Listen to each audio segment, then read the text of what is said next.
Congresso Nacional para a entrega de um conjunto de propostas na área econômica.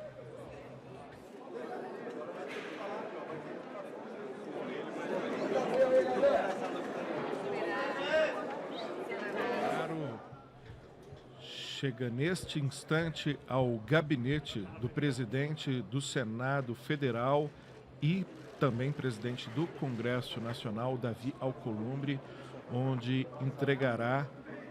fará a entrega formal dentro de alguns instantes de um conjunto de propostas elaboradas pelo Ministério da Economia, propostas que buscam dinamizar a economia brasileira.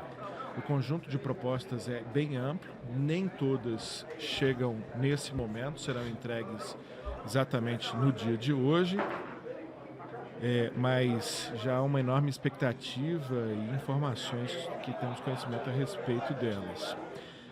As entregues hoje, segundo informações já veiculadas em parte da imprensa, seriam três propostas de emenda à Constituição, 3 PECs.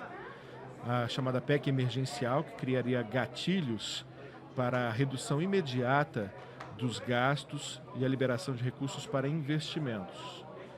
A PEC do Pacto Federativo, que redistribuiria recursos hoje concentrados muito no âmbito da União, e também a PEC que mudaria fundos públicos, os fundos que não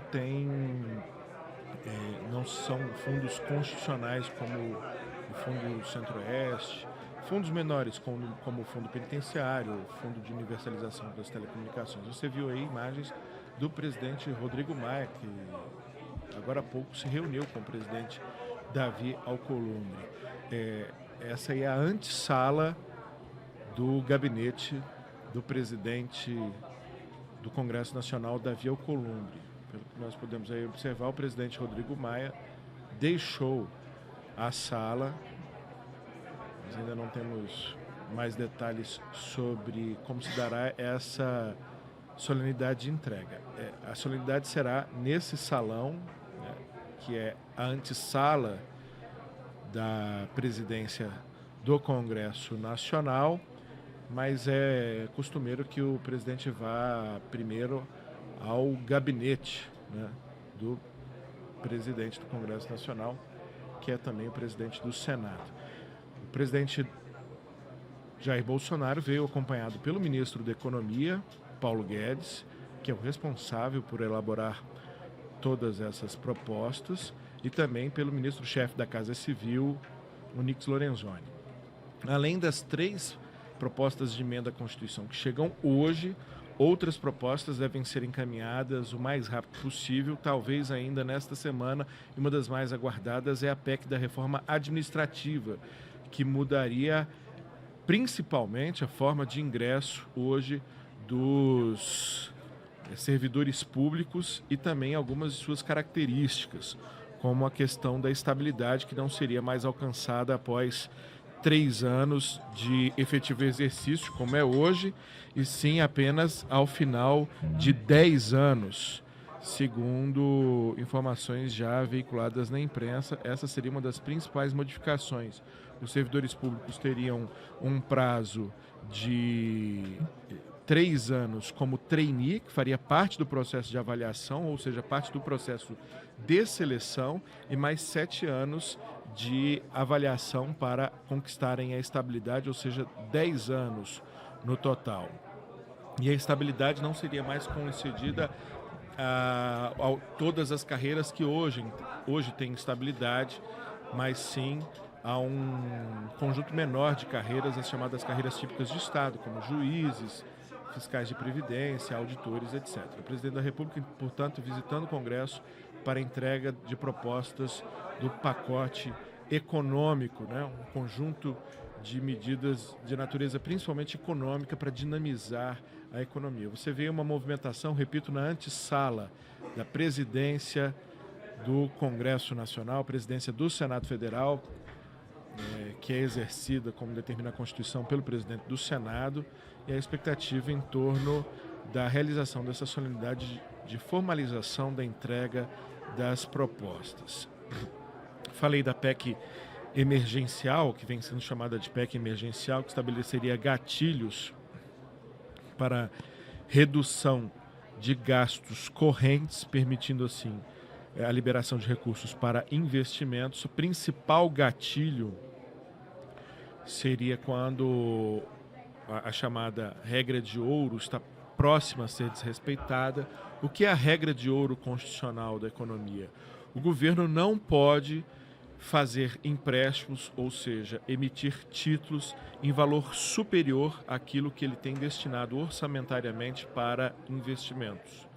Se o governo precisa se financiar em valor maior do que aquilo que ele tem para investir, ele está quebrando essa regra de ouro. Portanto, se o governo tem, vamos supor, 50 bilhões para fazer investimentos e ele precisa se financiar naquele ano em mais de 50 bilhões, ele estaria quebrando a regra de ouro. O governo, essa conta é um pouco complexa, porque há exceções que permitem que ela seja contornada, mas ela já teria sido quebrada de acordo com alguns cálculos, e isso poderia inclusive ensejar crime de responsabilidade contra os responsáveis pelas finanças públicas, o próprio ministro da Economia e o próprio presidente da República. Essa PEC, então, faria com que você reduzisse gastos de natureza obrigatória.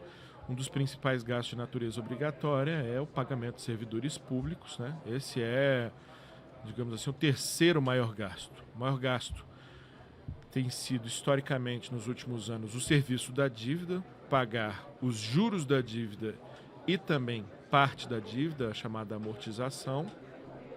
O segundo maior gasto é o gasto de natureza previdenciária. Não é, inclusive, correto afirmar que ele é todo um gasto previdenciário, porque está aí também incluído o gasto de assistência social. O termo mais correto a usar para esse termo é o termo seguridade social, os gastos com seguridade social, que inclui a previdência, a assistência e a saúde.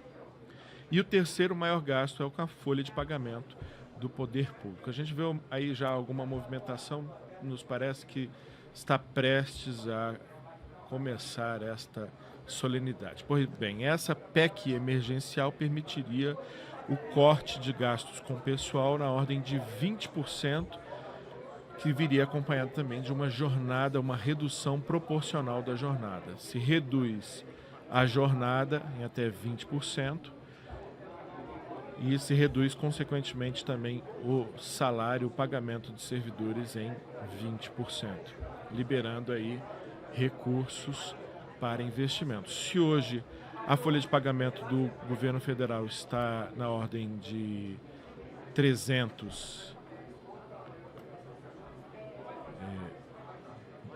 bilhões, algo em torno de 60 bilhões de reais poderiam ser liberados para investimentos. Isso quase duplicaria a quantidade de recursos disponíveis para investimentos hoje, em números grosseiros, digamos assim. A segunda PEC, que deve constar nesse pacote, ainda não oficializado, mas com informações já que a imprensa dá conta,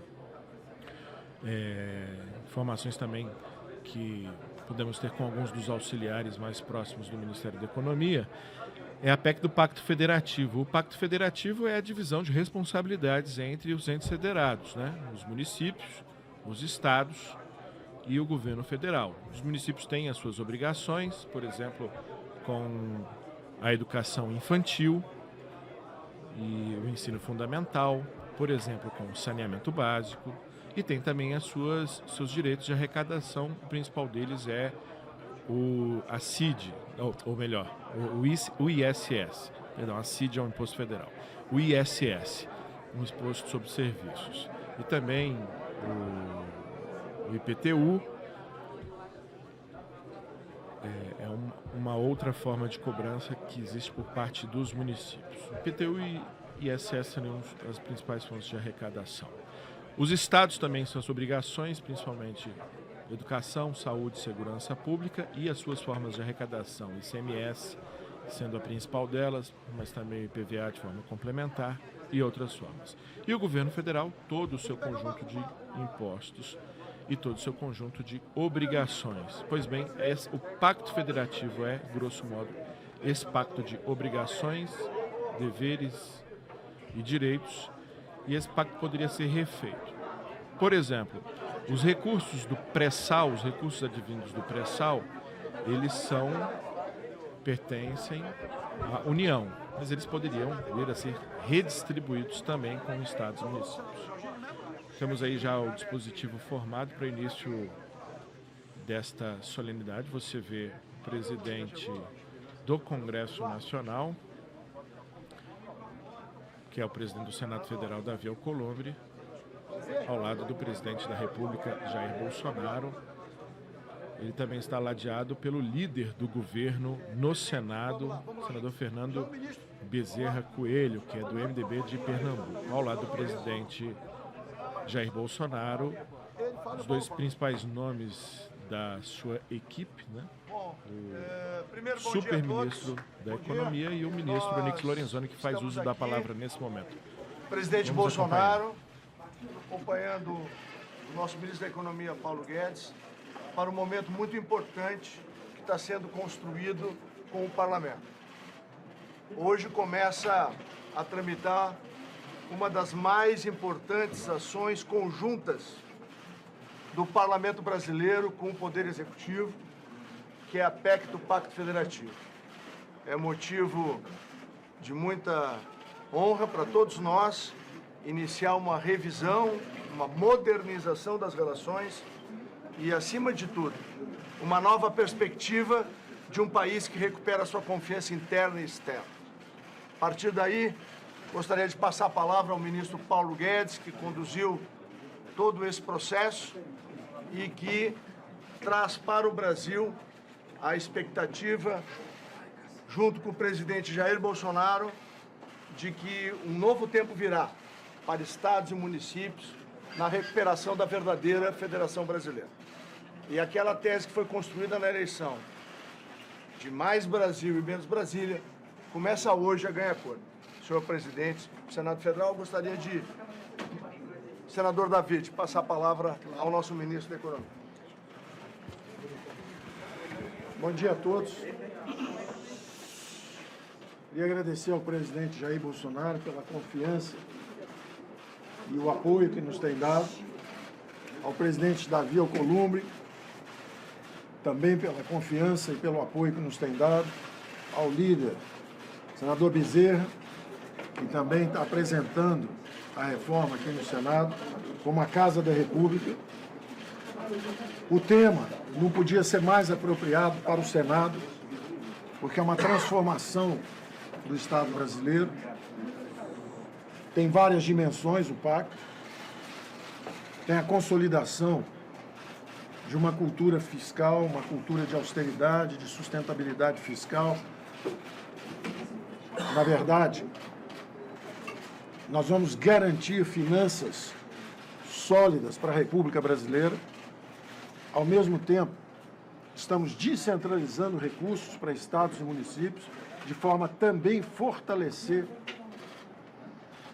a Federação Brasileira. E as outras dimensões são auxiliares, como a reforma administrativa, como o estado de emergência fiscal, como as privatizações. São as transformações do Estado brasileiro para que ele possa fazer políticas públicas de forma descentralizada. São recursos para estados e municípios, entre 400 e 500 bilhões de reais nos próximos 15 anos serão transferidos para estados e municípios para saúde, educação, saneamento, segurança, tudo que o presidente, durante a campanha,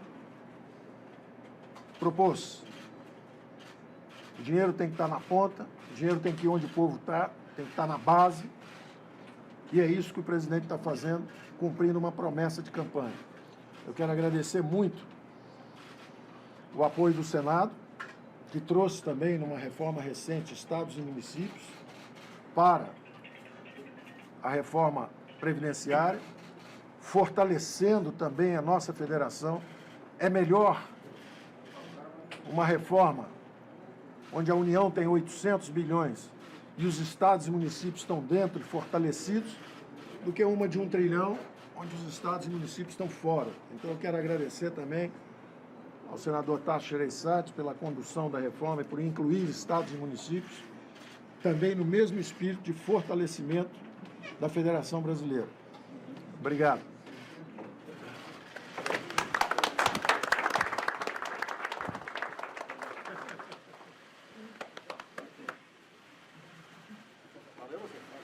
Você é o dono da casa, fala por último. Ele é o dono da casa, fala por último. Eu tenho certeza que existe muita mais coisa em comum entre o Legislativo e o Judiciário do que sonha a vã filosofia. Então, desculpe aqui, vou refazer aqui. Existe mais coisa em comum que une o Executivo e o Legislativo do que a vã filosofia. E também o Judiciário, por que não? Nós aqui, muitas vezes, dependemos do Judiciário para levar nossa proposta avante, em muitas oportunidades. Então, eu quero dizer do orgulho, da satisfação de estar aqui entre amigos, alguns novos, outros mais antigos, senhores senadores, senhores deputados, e dizer que essa proposta vai ser trabalhada pelos senhores, vai ser aperfeiçoada. E que eu sempre ouvi nessa casa, aqui e na Câmara, que nós gostaríamos, sim, de continuar recebendo a visita de prefeitos e governadores, mas a título de visita apenas, e não para vir nos pedir algo orçamentário. Isso já estando garantido nessa emenda à Constituição, tá? Eles lá embaixo, né, nos estados, no município, decidirão o que fazer melhor do que muitos de nós, porque eles vivem o problema do dia a dia lá na sua base. Então essa proposta aí que veio da equipe econômica, mas que, apesar de não ter a minha assinatura, nós incorporamos essa proposta, juntamente com os líderes aqui, o Bezerra e o Eduardo, e nós temos certeza que em pouco tempo, talvez no início do ano que vem, meados do ano que vem no máximo, essa proposta se tornar uma realidade e ela fará muito bem para todos nós. Então é com esse espírito que eu estou aqui, muito emocionado, muito feliz em participar desse momento ao lado de pessoas tão ilustres, em especial aqui o Davi Alcolumbre. Muito obrigado. Obrigado, presidente.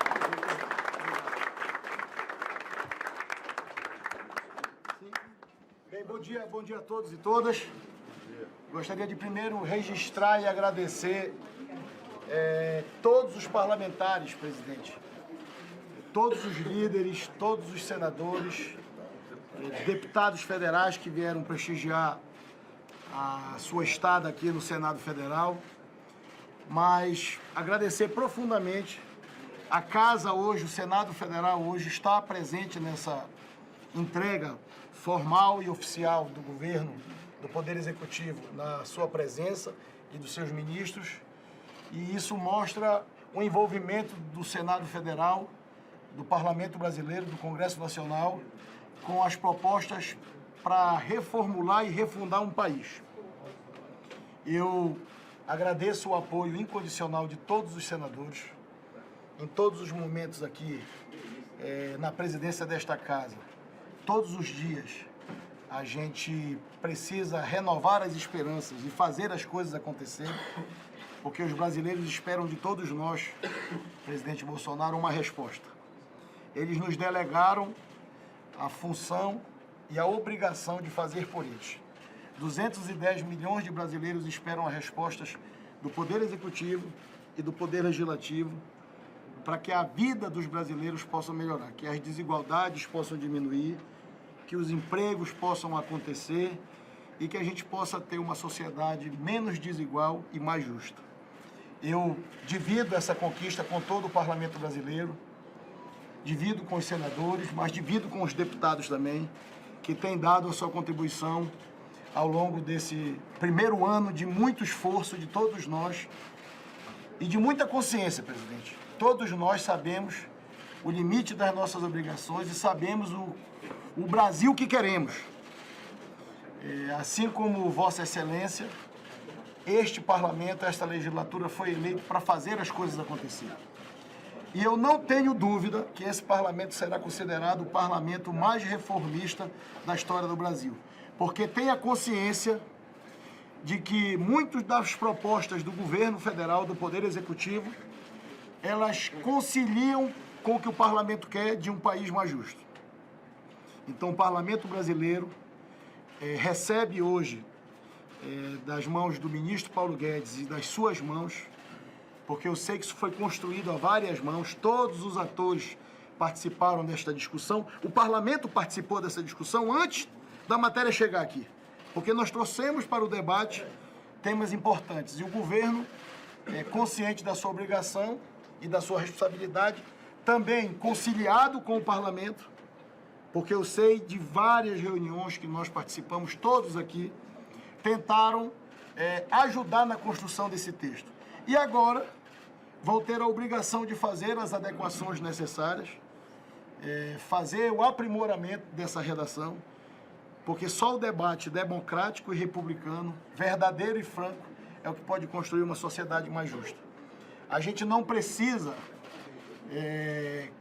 concordar com tudo, mas a gente precisa buscar a conciliação, porque o Brasil espera da gente essa conciliação. Então, em nome do Congresso Nacional, do Parlamento Brasileiro, receba, presidente, o nosso carinho e o nosso reconhecimento. A sua presença aqui hoje, da sua equipe, todos os ministros, é a presença do respeito à política.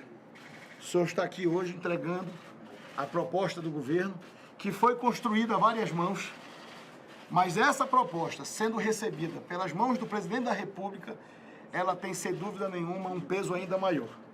Porque o senhor poderia ter pedido para o ministro Paulo Guedes fazer a entrega, mas o senhor fez questão de estar presente. Então, tenha o nosso reconhecimento do seu papel nessa construção. A gente não consegue fazer o que o Brasil precisa sem a interlocução, sem a comunicação e sem a conciliação.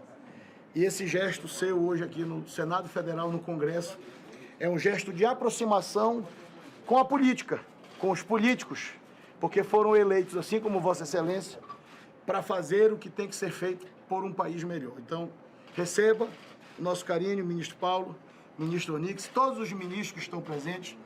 Novamente, eu divido tudo que a gente conseguiu esse ano.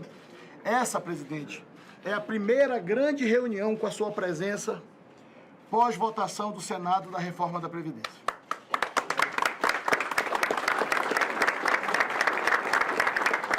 Eu sei que a sua presença hoje aqui também é de reconhecimento ao papel do Senado Federal.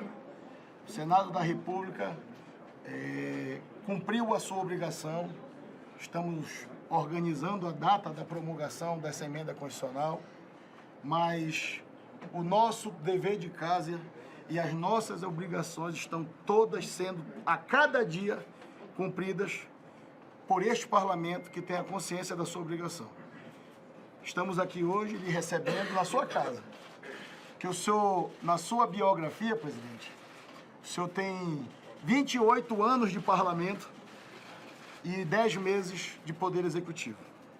Eu tenho certeza que o seu coração é essa casa. A sua relação construída com os brasileiros, ela saiu da Câmara. Não deseja a minha cadeira. Não! Ela é de criptonita. Não, eu estou desejando para o senhor sucesso. Porque eu sei que as pessoas falam assim, quando o senhor se candidatou a presidente do Brasil, o senhor sabia também do tamanho das suas obrigações. E agora, o senhor saiba, presidente, que o senhor tem o apoio incondicional desta casa para fazer as coisas acontecerem para o povo brasileiro. E nós estamos dando demonstração todos os dias por isso. Porque essa a sua casa é o parlamento. O senhor está no executivo hoje, com muita honra, porque foi assim a vontade do povo na eleição passada, mas o senhor sabe que o senhor pode estender a mão para o parlamento, que o parlamento estará ao seu lado. Conte com a gente aqui. Seja sempre muito bem-vindo. Estamos todos muito felizes de dar a nossa parcela de contribuição para esse país, que acreditou no senhor e acreditou no parlamento. Que Deus nos abençoe.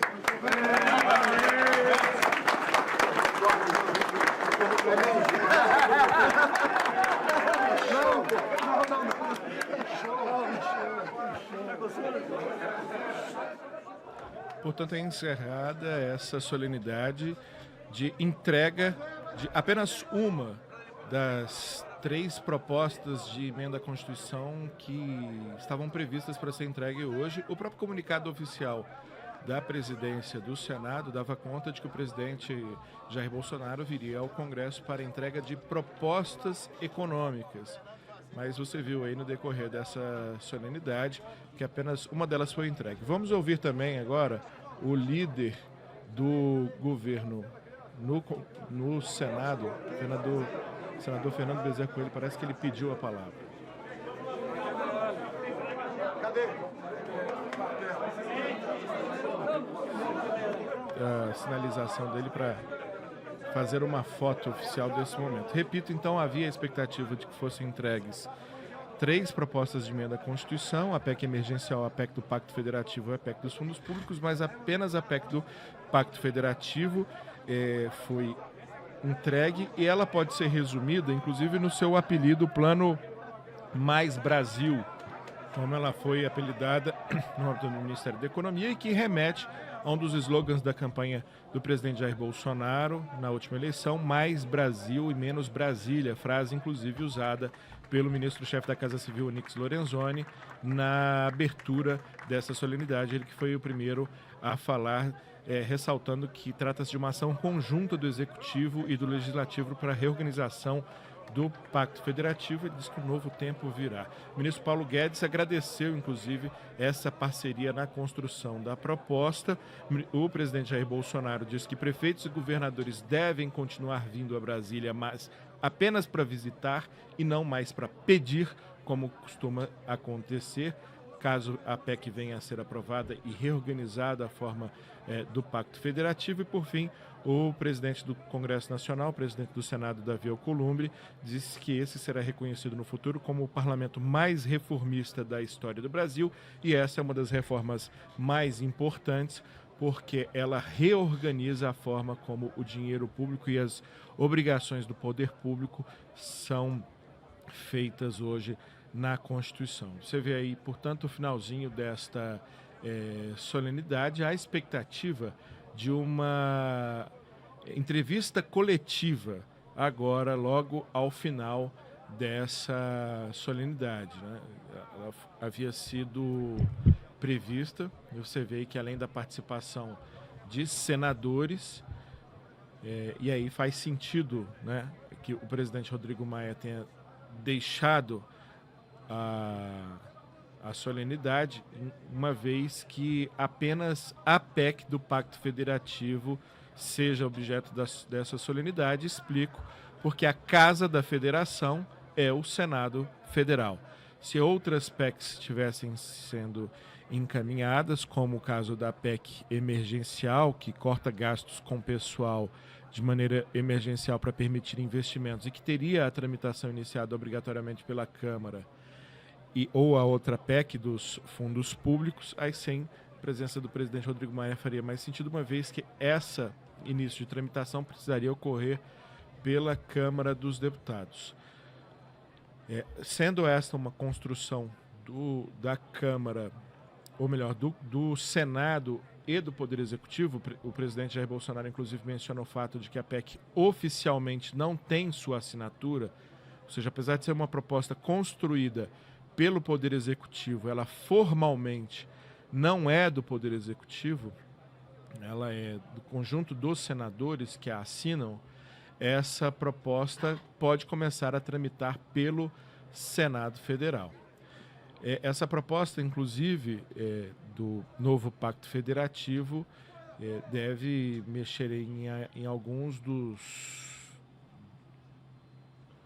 pontos relativos a obrigações que os estados e municípios têm no que diz respeito à gestão dos recursos que recebem do poder da União, né? Do Poder Executivo Federal. Uma expectativa aí em torno de algumas palavras das autoridades para a imprensa, uma vez que a imprensa não pôde entrar para essa solenidade. Apenas fotógrafos puderam entrar para registrar e a TV Senado fez a transmissão do que foi essa solenidade. O presidente Jair Bolsonaro acena, o púlpito estava ali montado para a entrevista coletiva, mas nenhuma das autoridades do Poder Executivo permaneceu para a entrevista coletiva. Vamos ver se haverá entrevista coletiva por parte do presidente do Senado e presidente do Congresso, Davi Alcolumbre. Repito, o presidente Rodrigo Maia esteve logo no comecinho, né? Mas uma vez que o motivo da solenidade foi reduzido para a questão do Pacto Federativo apenas, e o Senado a casa da federação, fez sentido que apenas os senadores permanecessem ali. Você vê aí imagens da saída do presidente Jair Bolsonaro, ele que sai pelo Salão Verde da Câmara dos Deputados. Quem não conhece Brasília, que não conhece o prédio do Congresso Nacional, desconhece, né, essa dualidade entre as duas casas. E a gente observa ali que tudo indica o presidente da República se dirigiu ao plenário, o que não era esperado. E a gente também vai ao plenário a partir de agora, porque lá no plenário Ulisses Guimarães ocorre a partir de agora uma sessão solene em homenagem ao Dia do Nordestino. Sessão solene essa que está sendo capitaneada pela deputada Rejane Dias, do PT do Piauí. Vamos acompanhar. Do Dia do Nordestino.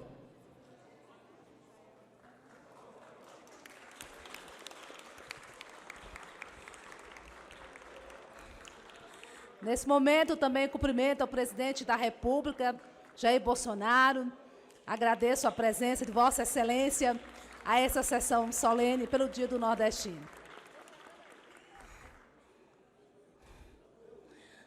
Convido Vossa Excelência também a fazer parte da mesa. Bom, a chegada do presidente Jair Bolsonaro a essa sessão solene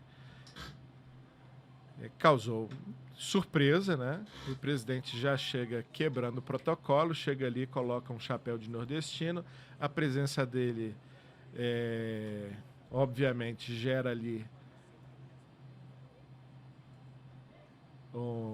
uma pequena confusão, né? Uma presença inesperada. A presidente da sessão solene, deputada Rejane Dias, do PT do Piauí, convidou o presidente a assumir lugar à mesa, mas parece que não é isso que irá acontecer.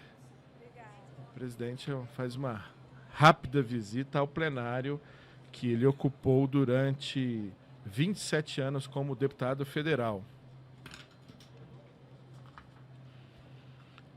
Repito, a sessão solene para comemorar o Dia do Nordestino, convocada pela deputada Rejane Dias. Inclusive,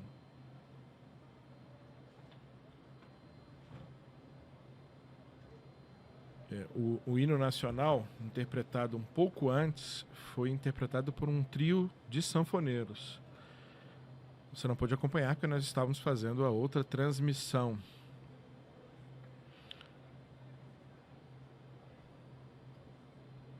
Há ainda uma expectativa de outras manifestações culturais ligadas ao Nordeste nessa sessão solene de hoje que você continuará acompanhando. Mas a gente vai tentar mostrar simultaneamente para você esses dois momentos importantes que acontecem na casa, botar em duas janelas aqui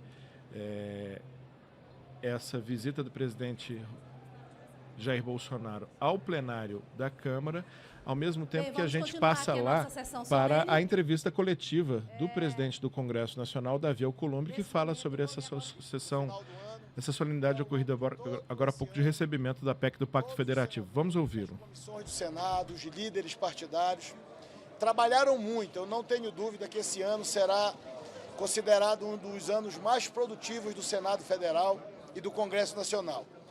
Registrar e agradecer a presença do presidente Bolsonaro, que vem ao Senado Federal trazer e apresentar as propostas que o governo traz a esta casa de tramitação de 3 emendas constitucionais que serão debatidas e assinadas pelos senadores líderes e com certeza a gente terá um debate muito produtivo, porque esse é um assunto que todos nós temos falado ao longo dos últimos anos, que é a descentralização dos recursos, o chamado Pacto Federativo.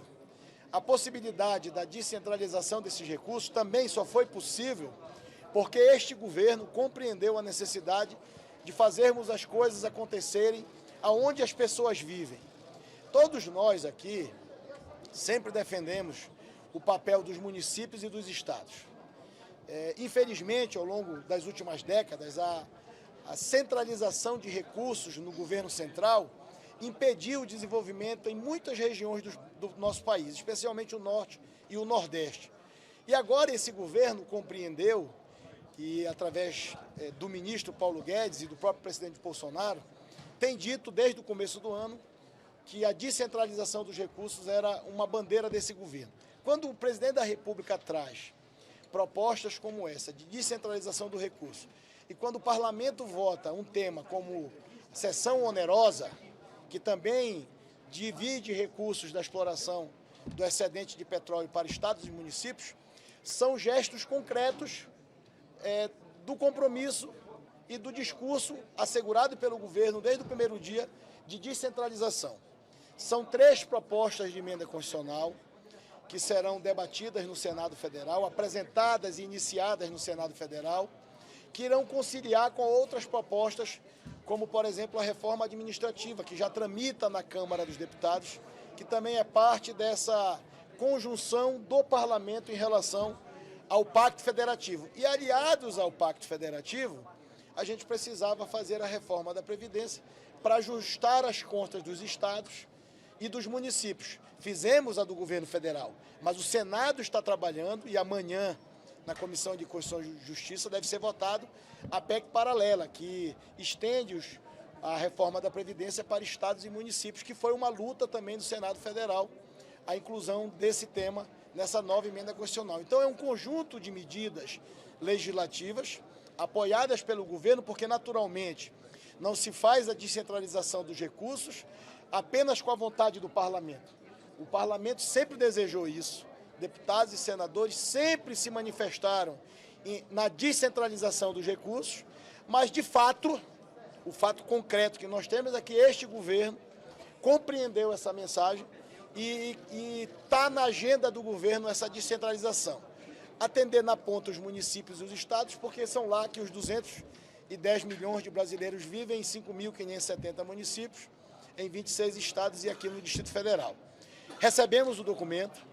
Lógico que agora há um segundo passo e a gente já está convidando para amanhã uma grande reunião com todos os senadores. Se for possível a presença dos 81 senadores, será importante para a gente recepcionar oficialmente esse documento e avaliar com os líderes partidários qual a tramitação nós daremos a essas matérias.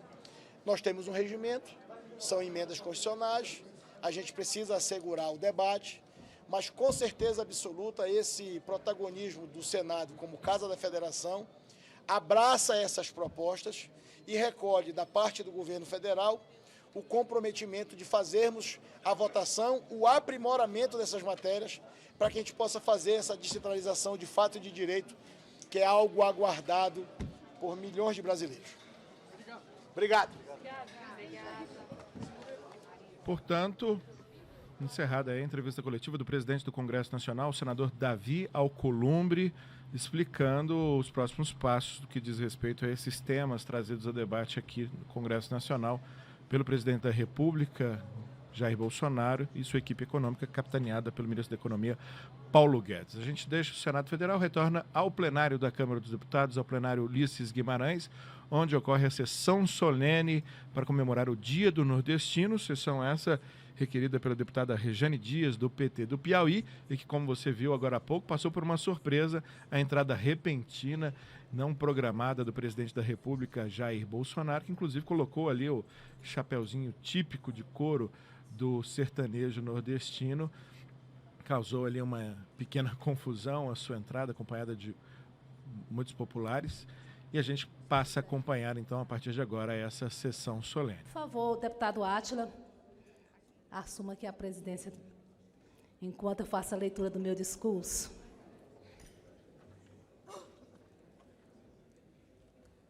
Em geral, o requerente é quem conduz, quem preside as sessões.